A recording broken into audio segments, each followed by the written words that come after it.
So welcome to our first ever Frontline to Finish Line podcast. I am absolutely delighted to be here at BASEM and joined by one of the world's leading sports scientists, Professor Ross Tucker. Ross, welcome to Coventry. I didn't realise it was the first ever. Yes. I'm honoured. So Ross is our first ever in-person guest, and we are absolutely delighted to be here today. We've had a brilliant 2 days at BASEM so far. And we've had many speakers so far. Ross was our first keynote speaker yesterday. So I thought it'd be a good opportunity to ask a few more questions that the audience didn't get an opportunity to ask yesterday. First of all, Ross, I think it was a brilliant address. It really was. Thank you very much for coming. For anybody who doesn't know who Ross is a leading scientist with World Rugby, but across many other sports as well. Ross did his PhD in Cape Town, is that right? Remember rightly? Was, yeah. Yep. And has an interest in exercise physiology, to put it very broadly, but also now working for World Rugby and now currently in Talent ID as well. He also is the lead host for the Real Science and Sport podcast, at which I'm a very proud Patreon member, or Discourse member now. I would recommend everybody to subscribe to that. One of the best investments in CPD that any doctor or scientist can have. And yeah, it's a great listenership as well. So please follow Ross on socials and on the Real Science of Sport podcast. But we're delighted to have him today for a few extra questions. Ross, how's it been so far for you? I really enjoyed the time here. Good. I remember, I'd forgotten it was BASEM, but I remember attending this conference in 2010. Wow. So 14 years between them, and it was good to be back. Has it changed much? I remember it being less medical and more scientific, but I think that conference that year was a bumper edition that combined bases and BASEM potentially. Yeah. Yeah, so this was much more doctors in the room. Fantastic. And have you had a chance to see much of Coventry yet? I went to the local shop because I had to pick up a formal outfit for the dinner last night because I travelled with nothing. Yeah. That was about the only excursion I've made. And you've come up from the southern hemisphere, where it's the summertime now for you guys, isn't it? Yeah. So, well, you get up here and it's dark. You go, come in from work and it's dark. Have you seen any sunlight at all since you've been here in the northern hemisphere much? Not much, but I don't mind it actually. Do you know? Yeah, I'm unusual. I prefer winter to summer. Right. And I don't mind short days and long nights. Okay, your vitamin D levels must be better than everybody else's. Look, as I said yesterday, it was absolutely brilliant to hear your talk. I think there were so many topics we could have explored more, and I think an hour really wasn't long enough. It was we could have had there all morning. But one of the things I wanted to first touch on with yourself, my own interest as well within rugby, is on the instrumented mouthguards. Can you give the listeners, both doctors and the public, a little bit more insight of, first of all, why it was brought in for rugby, and actually what role does it sit within the current head injury assessment process? Yeah, sure. I would love to talk about it yesterday, but literally an hour wasn't enough because I didn't even finish what I prepared, never mind what I could have. And yeah, so one of the things I might have added was a discussion about the mouthguards, because I do genuinely think that they have the ability or the potential to change how we understand head impacts in the game. Yeah. The problem is it might take 20 years before we see the full value.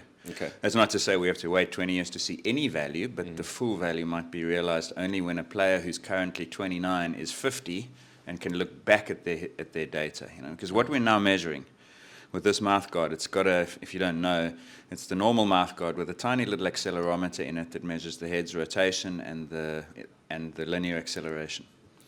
And so now we can measure every single head impact.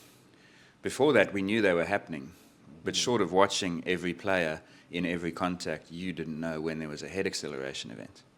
So suddenly our ability to understand and to see the thing that is concerning to players in terms of what might happen to them later in their lives can be measured in a very objective and direct way. And when I started with World Rugby in 2016 it was, 15, 16, we were embarking on a study to understand how concussions happen. But there's a concussion roughly every 400 or 500 tackles, but every single tackle has the potential for a head acceleration event. So we were trying to understand a picture looking at a 1 in 500 event. Now we can look at a 500 in 500 event. Yeah, makes sense. So the scope for what we can get out of this data set is now enormous. And so try to start thinking of it lately as we want to understand the full picture And that picture is made up of, at the tiniest level, pixels. Every single head acceleration event is a pixel.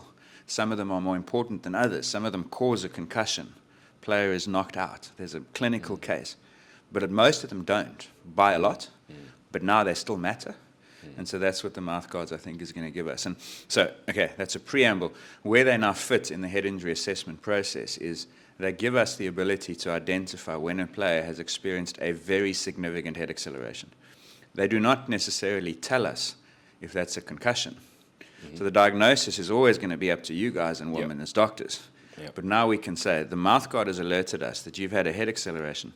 Sometimes you see it, sometimes you don't. You say, when was that? Oh, there. But now you can at least put that person in front of a doctor and let the clinical process do its thing in terms of the diagnosis. So that's where that pixel fits. And is the important thing to say, does every head impact that triggers on the alert need the player must be removed, or is it now more there's an assessment, or what actually occurs as a result of that? Removed for the assessment. For the assessment. And then very often returned, just like it is already, right? Like, so if in the world before mouthguards existed, which is not that long ago, that's what was happening, is you'd look for a head impact with the potential to cause a concussion. Now, as the player didn't show what we call the immediate and permanent removal signs, criteria 1 signs, but you know there was a head impact. Let's get that player off, put them through the sideline screen. Not perfect, but it's at least it's a clinical tool. And 40% of the time, the guy goes back on. 60% of the time, they're removed, and then subsequently, you do the second and the third screen to do the diagnosis. That process is unchanged by the mouthguard. So all we're doing is adding a way through which you can get into that process. That makes sense. So that distinction is actually really important. The mouthguard is not giving you any diagnostic answers. All it's doing is adding a set of eyes to how you identify a player who needs the screen in the first instance. Makes sense.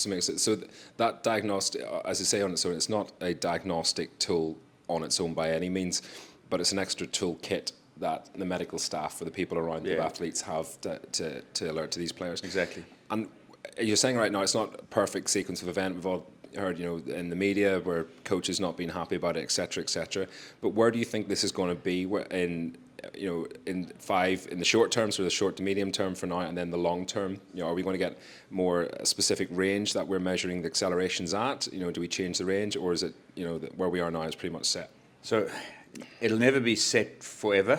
Yeah. Because as we gather data, like when we first set the thresholds for the removal of the player for screen, we had 90,000 data points. We've now got 250,000. Wow. In a year's time, if we sit down again, we'll have 1 million. Yeah. Like that's the rate at which we're now gathering data. It's almost too fast to keep up with. That worries me now, is how do we keep pace with the data we're gathering? So as the data comes in, we will be able to refine it. And we're working with a number of independent collaborators to try and figure out how to do it a little bit better. Because as much as I've just said it's not diagnostic, the better it performs diagnostically, the better it is, right? Absolutely. So at the moment, the sensitivity is 35 to 40%, which means that every third concussion will also have a mouthguard alert. Now, by itself, that's not great. But in the tool, as part of the SCAT, which immediate memory, balance, cognitive symptoms, it performs more or less the same as all the other independent individual submodes do. So not bad, but if it's 50%, it's better. So we'd like to invest energy and time to make it a little bit better, but that's not really the value. That's still a nice benefit, but the real value, I think, is going to be trying to understand who on the field is more at risk of head accelerations, and whether there's something you can do to protect them from them. Yep. So we'll watch the Six Nations, 5 matches. Let's say a guy plays in all 5 of them, 361 minutes of play. In those 361 minutes, how many tackles, how many ball carries, how many rucks? Because that's your risk. How many of those caused a head acceleration? Because the early evidence we have is that some players are more likely to have head acceleration events than others. Okay. So some are protected, some are vulnerable.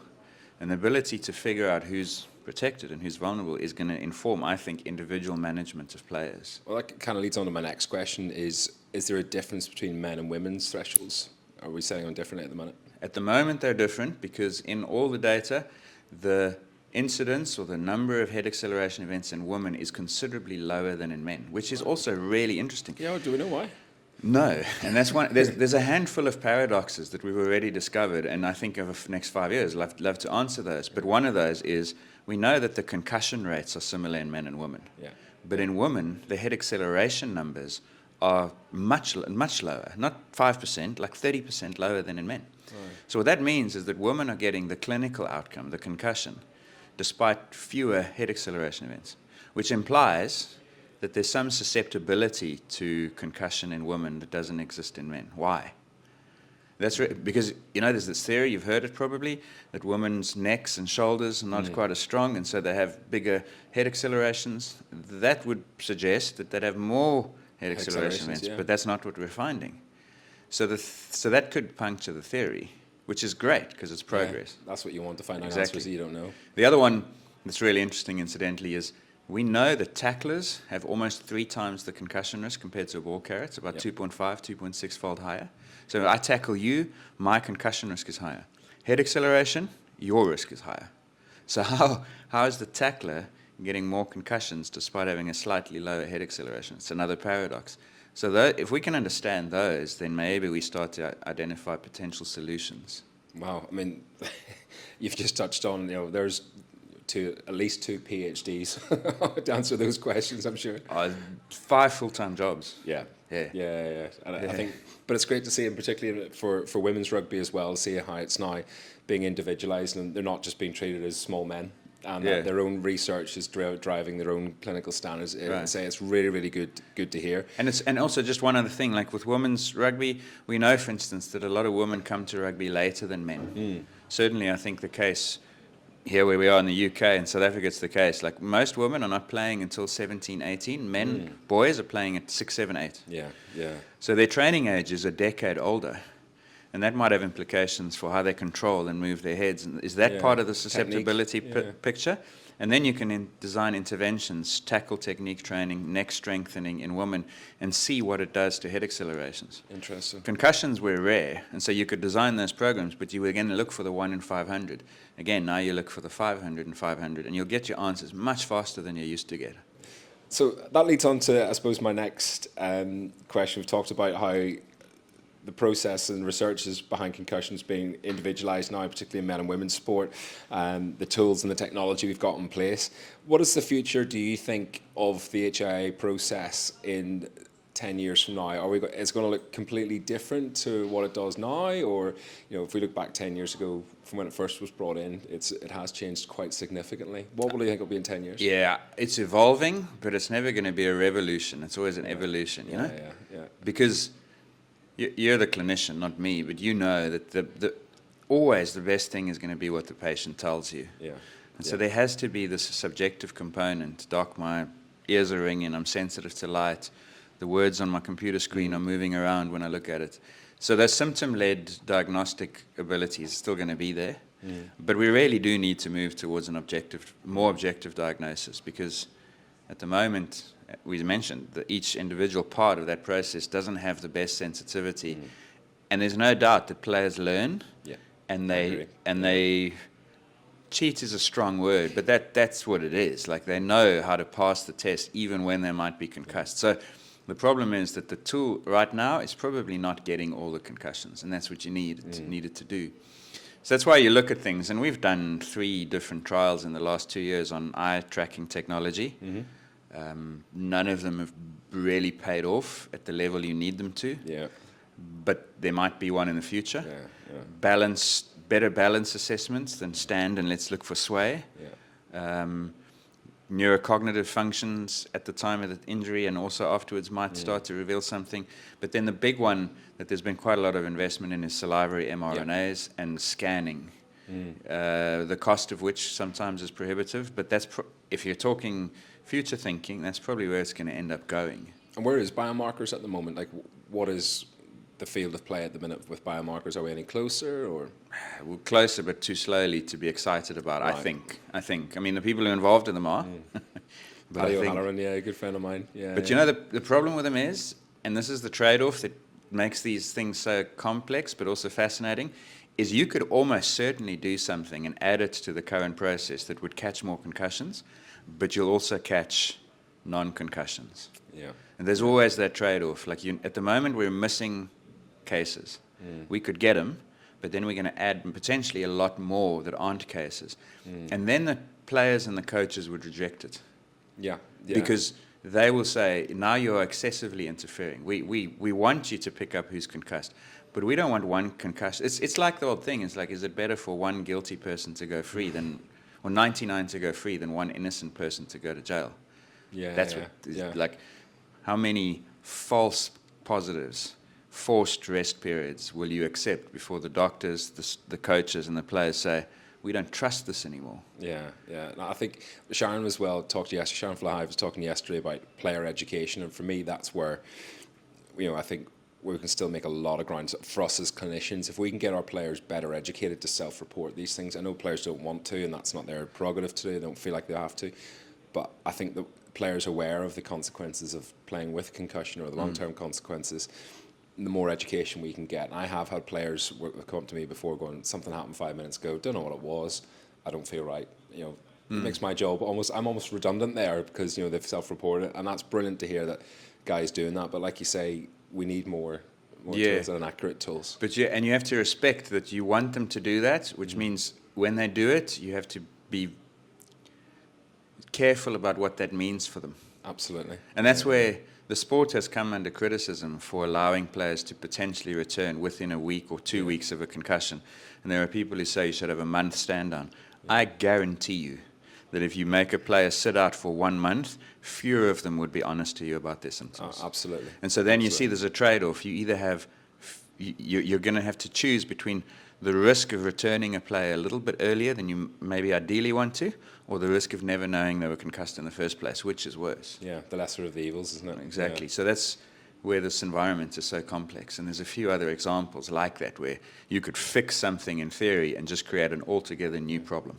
Yeah, that's the equilibrium a bit, what you're talking about. Exactly. There we go. Well, we'll take it to the next point, something that it's very topical at the moment within sports and exercise medicine. Something I've used myself, both for myself and for my patients, is wearable technologies. Lots of people these days have Apple Watches, Garmin's, and there are obviously other brands out there, Whoop, for example, as well. Where are we with that in terms of reliability, its use in sport, and most importantly, its use in healthcare? Do you think we're doing with that? I think all those tools, basically all those tools, are very good at measuring what they claim to measure now. Mm-hmm. But I don't know that any of them have figured out how to accurately interpret and apply it to decision making in a perfectly reliable way. Is there any ones that are better than others for? I'd be guessing a little bit. Yeah. I don't know the algorithms. One of the things that makes it challenging is if you say, let's look at 3 or 4 of the most commonly used wearables, and you say, well, let's try and understand exactly what their IP is that dictates how they inform you that you're overtrained, you need to recover, and so on. Like, it's very difficult to find that publicly. I think because it's proprietary to them. Of course, yeah, that makes sense. I think more generically across patients, we're finding now that because of this telemedicine and remote medicine that we're doing now, both monitoring of athletes and the sort of generic population, that they can wear technologies that can actually predict when they're becoming unwell. So you hear patients with heart problems wearing wrist straps that pick up an irregular heartbeat, alerts the doctor that they've gone into a rhythm. Athletes I know in the World Tour cycling, Whoop, a lot of guys wear them. Matthew Van Der Poel, for example, big advocate of Whoop in terms of recovery. But my interest was to know that is there, you say the accuracy 100% there, that you can make informed decisions. Then where does subjective decision making come with these wearables? Yeah, so I think in extreme populations, elite athletes and diseased people is probably better. Right. Okay. Because they're at the extremes, and so any perturbation they cause is probably large, easy to pick up, easy to act on. Brilliant. But I reckon as you move towards like the people who are not quite bumping up against the ceilings of human physiology like us, probably there's a bit more noise because more random things affect it. Because of the environment that we live in and train in is just not as controlled as what Van der Poel's living in. Yeah. But I remember when I did like a bit of information systems management study stuff, we used to learn that there was a hierarchy of data, and it went data, information, once you organize data, knowledge when it was applied, and then wisdom when it was experienced. That was the hierarchy. Oh, okay. And I reckon all the wearable things have got to the point of knowledge. But you still need a coach or yourself to apply wisdom. And wisdom's hard to define. It's like a tangible thing. It's through experience that you acquire it. Sometimes you just know something's not right, even though or is right, even though it looks like not right. So that's where I think we are. So I would never let a computer coach me. Okay. I would let it gather the data and offer me options, but the wisdom always makes the decision. I like that. That's a good quote. That may be a very good quote for this week, actually. And then the last bit I thought that I wanted to touch on today, I think your talk yesterday, you mentioned about anti-doping at the moment. I think, well, not just doping, but the cases that are involved with anti-doping at the moment.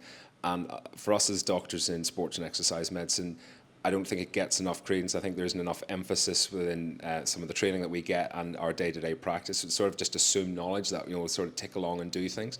But where do you see at the moment in terms of, from a testing perspective, and the role that us medics have with our athletes? Are we testing enough? Are we advocating enough for testing? Are we doing the right tests?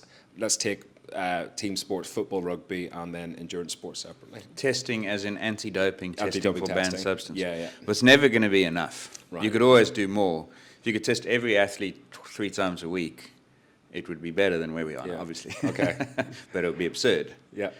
So it's definitely better though. And I think 2 things have changed in the last, it's quite a long time now. The biological passport was introduced 15 years ago. So it's had a good run already. And we know from papers that were published that early on it shifted behaviors. Didn't eradicate doping, but I've spoken to some of the people who were involved in it at the time, and there was a genuine perception, which I believe, that athletes were nervous about it because it squeezed what they could get away with. Because before, doping was looking for the substance, and now you were looking for the effects of the substance. Yeah. And the effects persist long after the substance is gone. So if I use EPO, there's a window in which, to borrow the phrase, you glow. Glow time. That was Tyler Hamilton. I've not heard of that, yeah. Glow time. Glow time, okay. Armstrong and Hamilton used to say, are you glowing? Like, as in, yes, don't get tested.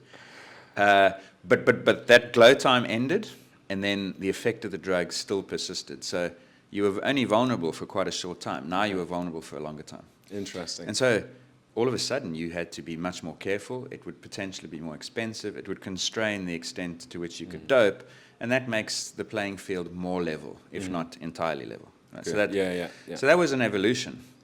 Whether that's now sort of stagnated at a new equilibrium, I don't know, because I haven't seen the data. We know that Kenyan athletes are failing tests a lot. You posted some numbers about that, didn't you, in one of your podcasts recently? There was a huge number of them tested. It's so big that I forget it. Yeah, it was hundreds, but it's wasn't in excess. it? Like I think the number was, like right now, 106 athletes currently serving bans. And in the last 15 years, about 200. Crikey. From one country. And they're not all blood doping. Some of them are anti-inflammatory, like steroids.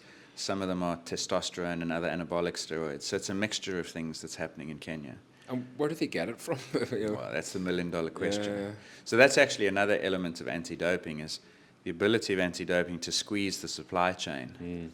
The entourage is what anti-doping calls it, because that athlete is probably not doing it themselves. And so there's an agent, there's a coach, there's a manager, the medical staff that are around them. The organization potentially around that. Sometimes the country, in the case of Russia, where you know that it's statewide sponsored doping. So that's where they need to squeeze it. And the final thing is just the ability to pick up drugs at smaller and smaller, which has created problems. Because 10, 15 years ago, many of the doping cases we know about would not have even been detected because the laboratory wouldn't have been able to find it. I mean, we're talking now like picograms you mentioned are detectable. Yannick Sinner failed at his tests at the picogram level. And that's like a drop of water in the Mediterranean. It's a teaspoon of salt in the Mediterranean. I can't even get my head around that number. So then, but the problem is it invites contamination defenses because the levels are so low. You say, well, if I was doping, they'd be higher, and it gets murky. I'm not sure that's entirely true either. It's like if you go on New Year's Eve and you have a couple of drinks and you say, if I drive home now and I'm breathalyzed, I'm in trouble. But if I delay by 5 or 6 hours, I may be past the breathalyzer test. Because it's not the dosage that makes a difference, it's the time and the dosage together. So this whole, I have a low level of testosterone or clostrobol, therefore it must be contamination, doesn't work. Yeah, I can see that. And I think any doctor with common sense would see that as well. It's not about the dose present there and then. Yeah, It's the exactly, dose because you don't know the beforehand. history. Yeah. And this is what's so interesting is like even the head of US anti-doping, Travis Tygart, has argued that there should be a threshold below which you don't call it doping. But that, Wow. I don't understand how they think that solves the problem, because I suppose one thing it does is it means you increase the period required for washout. So you can only dope 9 days before competition, not 6. But even And is still, that better? you would have to increase the testing around an athlete to catch Exactly. anybody, which they're not going to be able to do, or most organisations aren't going to be able to do. And definitely not in, you asked about it, team sports. You've got 46 people playing in tonight's match, Ireland, New Zealand, as we sit here. Yeah. In this autumn series, 46 people every game, you're testing 1 or 2. Yeah, it's not a lot, isn't it? And so your probability of being tested in a season is probably, how many times would a typical rugby player be tested in a year? Twice. Yeah, if that. Yeah. In 365 days, and you're hoping for, and that's the problem. Anti-doping is like almost taking a random photograph, hoping to flag someone wearing by. That's I think for me, I think it's in rugby. My experience in rugby, the anti-doping presence really helps get players sort of focused on taking stock of what they do and how they live their lives both on and off the field. They realise that they have to live their life a certain way, and that testing is normal for them. That's great. I do have obviously here stories about in non-professional sport where cases guys getting tested and testing positive for more dangerous substances. And for me, that's the concern, that people are willing to take a risk to their not just their integrity but also their health with these drugs as well down the line. I think that's really scary to think that it's worth so much to somebody. Well, where I'm from in South Africa, it's documented fairly well that rugby produces the most positive tests, and most of them are kids. Like, are we talking certain age groups or? Yeah, high school boys at 15, 16. And there have been some surveys done where the motivation is split between sports performance, as in, I'm 16 now, if I don't get bigger, I need 10 kilograms by next year, or I'm not playing first team rugby. And if I'm not playing first team rugby, my potential for a university scholarship, or even better, rugby-wise, a professional contract is gone. So therefore I dope at 16 to add 10 k's of muscle. Or aesthetics, interestingly enough, is like most of the schoolboys who've been caught doping in South Africa will say that they do it just because they want to look bigger. So there's a culture, there's a steroid culture that exists also within inside sport. And I don't know whether that's the case around the world. I'm pretty sure it would be the same everywhere. Why would we be unique? Yeah, no, absolutely. If the sport rewards it, then it's going to be there everywhere. And if society rewards big guys, then it's going to be there too. So that's a big problem. And I do wonder, if you're a 16, 17-year-old and you've doped to succeed, why stop at 21? Yeah, Because if you can be 3-4 kilograms bigger, that's the difference between a professional contract and not. The only reason you'd stop is you were nervous about testing, but is testing frequent enough to make you stop? I don't know. Yeah, that's interesting. And the last bit I just want to touch on is, like, obviously the black and white in terms of doping. What about these grey areas coming through in sport now, particularly in endurance sport? Ketones, for example. Where are we with that? Our players are going to come up to us and ask us one day, Doc, we've read about ketones. Should I be taking ketones? What would you be saying if you were me or anyone else? Yeah, ketones is interesting. Bicarbonate would be the same because it's actually nutrition. Yeah. Okay. So I don't know how you'd ban it. I know WADA talks about 3 criteria. It must be performance enhancing. I'd say the jury's out on ketones still, because it's not convincing research, but there's certainly a hint that they are. So let's say it meets that criteria. They have to be unethical, which is a really grey area, like what makes something, and then they have to be harmful. And I don't know that an overdose of ketones is harmful. You're the doc. Is it harmful? Wrong doc to ask. I mean, you could, if you changed your diet to the extent that you became ketotic, you're okay. Yeah. But it's still, I don't think you'd be performing as well as you probably. But that's not the ketones doing it. That's the fact that you got no carbs. Exactly. So right, WADA would be saying, are they harmful? No evidence for that. So they're already there. And then the philosophical, are they against the spirit of the sport? That's the ethical argument.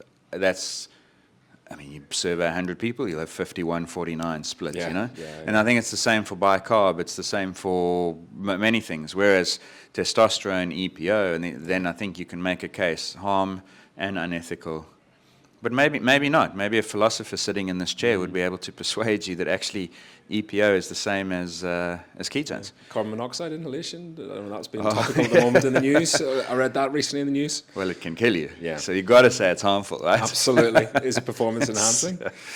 That's it. Must be if it's going to, create a sort of semi-hypoxic environment. Yeah, if you can do that and nudge the effect of altitude up by 3 or 4%, or get that effect to last for 2 weeks longer after altitude exposure. You're at altitude, and they're all going there now. Yeah. You get the hemoglobin benefit. You come down. You got 2 weeks till the race. You keep the hemoglobin benefit with 5 minutes a day. I don't know. So I would be surprised if it wasn't being done. I've spoken to a couple of people in elite cycling, and they say this is normal. Wow. But it's always done as part of the method of measuring the hemoglobin. So Okay. it's the perfect cover, Yeah, hiding in plain sight. I'm a test, but actually It's a test. Yeah. It's a performance-enhancing test, measurement. Wow. So- Well, on that note, I think we'll tie things up today. Thank you so much, Ross, for your time. I am so grateful for you coming to talk to us today. We could sit here and talk. Each of these subjects has its own podcast. We'd love to have you back at BASEM again in the future. Please come back. And please tell us where we can find you again, to the listeners, where we can find you. So the podcast is at, it's called The Real Science of Sport. There is a Twitter handle and an Instagram account with the same name. Brilliant. And my own personal Twitter is what I'm looking up, because I actually don't know it. It's at Science of Sport. At Straight Science up of Sport. at Science of Sport. Brilliant. Yeah, so welcome to we'll- join the conversation. We'll post links to Ross's socials and his podcast in our post when this goes out. But thank you for taking the time to listen in today. I hope this has been useful. Any questions, queries, comments, please like and subscribe as well. Thank you.